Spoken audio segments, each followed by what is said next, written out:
The MC finally reaches the final floor of the Demon Tower. FL is saying, the loyal guild members who helped us overcome that difficult journey, they were there for me, as well as for everyone else. But as always, everyone died. Well, this got dark really fast. The only one left is me, Kim I-young. The blonde guy starts standing up and calls her young in a furious tone. Don't dare to call my name with that body, you disgusting bastard who steals corpses. The system announces that the owner of the tower has appeared. The blonde guy spawns snakes from his hand and attacks her, but she activates the curtain of dawn waves and kills the snake instantly. She thinks to herself, I can't go through that kind of trouble again. Die, go back, and climb this tower again. I am sick of climbing this tower and starting over and over again. I have been through this 58 times now, I have memorized the pattern. The blonde guy uses Skin Fear, and the young uses Asmodeus Lasso and Winning Sword. The young says to herself, I memorized the attack pattern so much that it's now even happening in my dreams. So please, now let me go home. She attacks the blonde guy, stabbing and killing him in one slash. The system announces that the ruler of the last floor, the owner of the tower, has died, and the condition of the epic quest has been met. The young feels really happy and thinks to herself, finished it, really over now. The blonde guy turns into an evil slime and shouts, I lost to a human, impossible. How can this happen? My grand plan hasn't concluded yet. The young asks, are you talking about world domination? The evil slime stays silent. She says, really? That's really uncreative. The system displays the King of Waves expressing regret that he is now returning to the original world. The blood cult leader sniffles with tears. She says, there's no need to cry, it's just the end of the story. The Lord of Temptation replies, how could you say such things? She replies softly, we are getting old now, please, let's just go home. In a soft tone, she adds, my dog is waiting for me. The King of Waves points out that when the possession ends, the dog won't remember the time he was waiting. She says, right. I was the one waiting. She lets her guard down, and the evil slime attaches to her while saying, I will seek revenge, human. Since you destroyed my wish, I will also destroy your strongest wish, and curses her, that we will see each other again in the next life. She destroys him in anger and says, just die. She says there's no more delaying and calls the system to quickly give her my clear rewards. The system starts glitching and says it urgently needs to update. She is dumbfounded and calls the system again. The system replies, again, wait, it's undergoing an update. She starts to shout, what nonsense is this? Give me the rewards right now. The system starts to reset and says, how about enjoying the author's next work? What if the hunter becomes the villainous duchess's lover? Right now? She starts to sweat and says, why such a cheap title for the next work? The system says, update is complete, you are now getting the reward. She starts to relax, but the system says, due to error, reward has been changed. She sees in terror. System display, new previous clear reward, possession end, return to the original world. New clear reward, possession end, repossession as another novel protagonist. System keeps displaying error. System error. She shouts and grabs her sword, all the author. The system displays loading and starts to glow, sending her to a new world. She narrates that she was actually from Earth. She was in a state of possession in the fantasy novel, The S-Rank Hunter Gets Stronger Every Regression. She says the day she took the civil exam in South Korea, she got hit by a car and died. Despite having OP stats, she failed to defeat the final boss every time, but at last, she succeeded. Now she thinks, what do I do now? The blood cult leader asks where the hell they are. The King of Waves feels confused. Young thinks to herself, instead of giving out rewards for completing quests while dying, they're making me possess another novel again. I never even read this novel. The system displays the main quest and a subquest about escaping the prison with a reward of Rep plus 20. She thinks to herself, luckily, through quests, I can understand the situation I am in. The system remains the same, only the world has changed. Judging by the title of the novel and the quest, it seems like she is incarnated into a romance fantasy novel. She thinks, what do I do? I hate romance. She thinks the system is showing weird behavior, perhaps the owner of the power is pulling some strings. Was that curse powerful enough to cause errors in the system? Young stands up and goes near the bars. She asks, has anyone's stats changed? The Blood Lord says they can only split a mountain now. The Lord of Temptation says it's better than the previous world. The King of Waves is worried that their stats have decreased significantly. They can't use resurrection of water here. Young said, I could hardly use it in my past life anyway, so is everyone okay then? The thrones nod in agreement. She slightly pulls the bar and moves it out of the ground. The scene changes to the other side. Soldiers are shouting that an attacker has appeared near the underground prison. Auntie Makiara shouts, prepare for battle, all units. When the count reaches 3, attack together. 1, 2. Kirill Makiaris, second son of the Makiaris Duke, says dumbfoundedly, could that be? Young says excitedly, how? Why are so many people here? Hi there, good morning. Auntie interrogates Young and asks, who got you out of the prison? Young replied, I did, just because the prison was poorly guarded. Young thinks seriously, how many times are you going to ask the same question? We need to progress the quest instead of wasting time. Auntie asks, did that guy kill the Saintess? Did you hire him? Young thinks, but something's weird. Auntie asks, Renee, are you even listening to me? Kirill says, I didn't hire him, brother.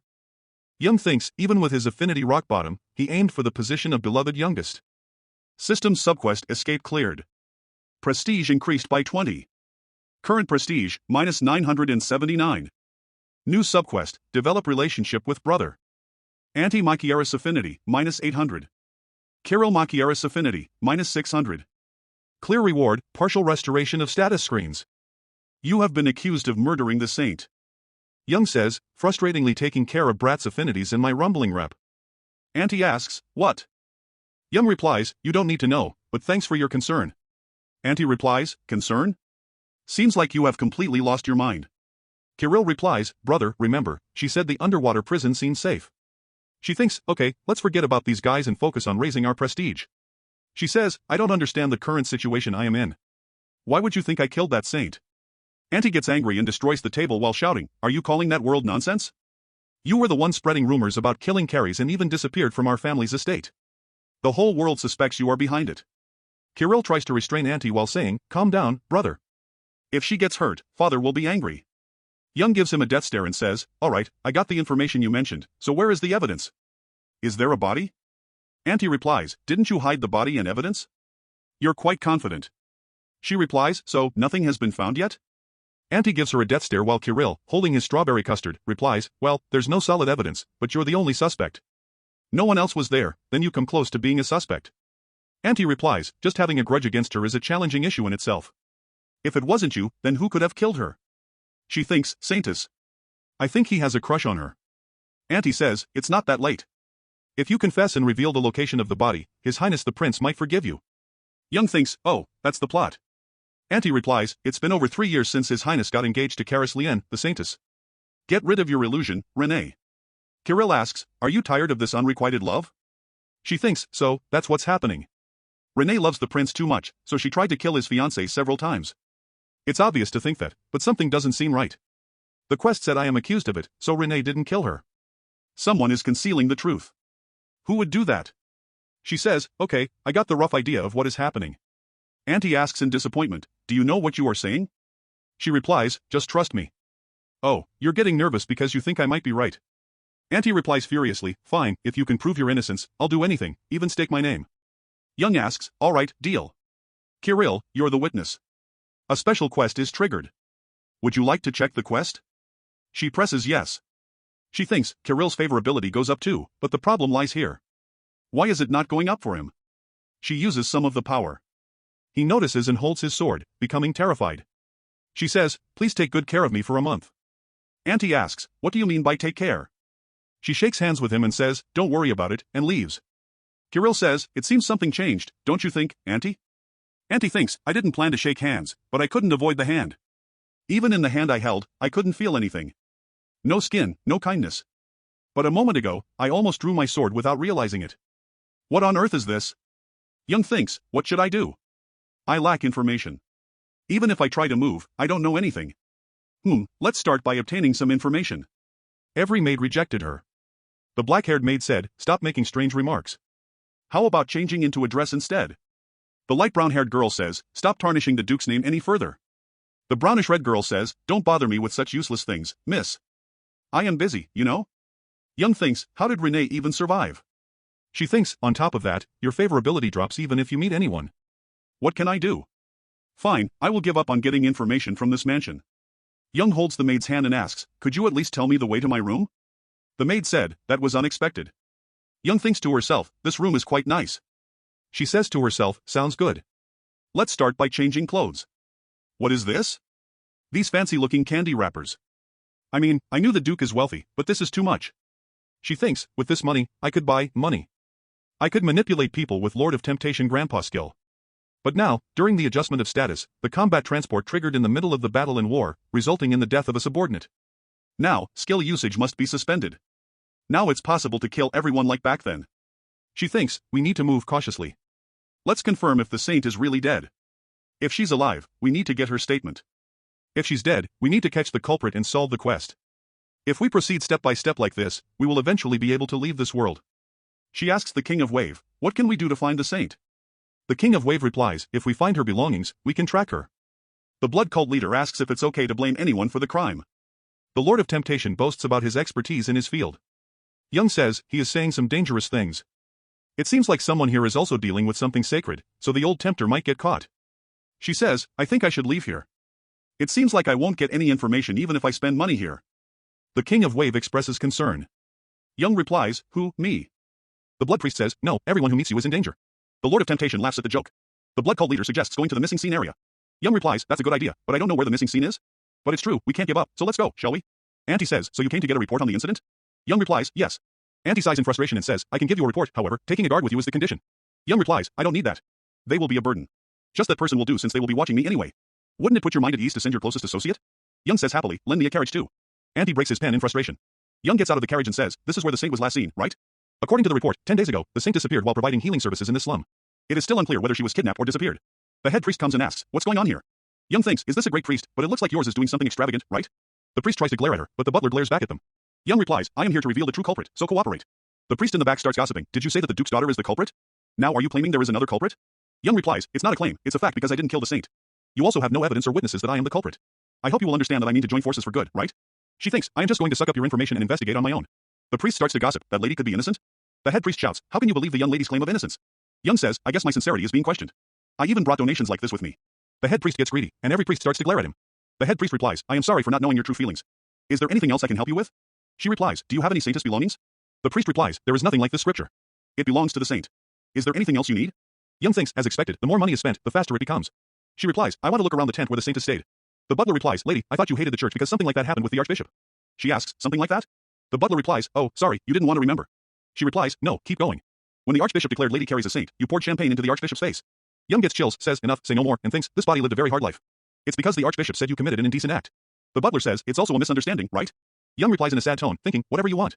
Isn't everyone like that by now anyway? Think what you like, do what you like. I will investigate here, so go out and wait.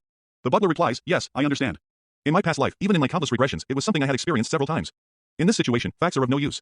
The truth is what they want to hear. Because what you don't want to hear is a lie. I can't trust anyone other than myself. Is there anyone else in the world who can trust me as much as I do? No matter what suspicions or fast accusations are thrown at me, I will still believe in Renee. If the world sees me as a bad person, let's become a really bad person. So, Renee, I will listen to you. From now on, I will ever thought you. The system subquest explain is cleared. The clear reward is reputation plus 30. In another tent, the Duke's daughter comes to visit. The head priest says, yes, they say they are conducting a direct investigation to prove their innocence. The head priest thinks, I never would have thought that His Majesty, the Crown Prince, would send this person. Cited Nancy Rad, a person who earned the title of Mercenary King at the age of 20. He is the head of the Shira Guild, the continent's best mercenary guild, one of the only 2 sword masters in the Empire. There are endless titles to describe him. Well, it takes a person like him to investigate a case like this. After reading the paper, Sidon asks, do you believe that? The head priest replies, I don't completely believe it, but I think there will be a lot of backlash from there if I don't give them a chance at all. Sidon thinks, he must have taken a bribe. Not surprising. What's more surprising is the fact that Renee Magritte/Young came all the way and investigated in person. I have heard rumors about her. She cut off all the hair of Biscout Kelsey's. She put medicine in the Crown Prince's cup and said she will take care of it. She tripped on the saintess's feet and made her fall. Of course, there are definitely some unclear parts, but it has nothing to do with me. Sidon replies, please refrain from giving her any information. The head priest asks, why? He replies, the Crown Prince ordered.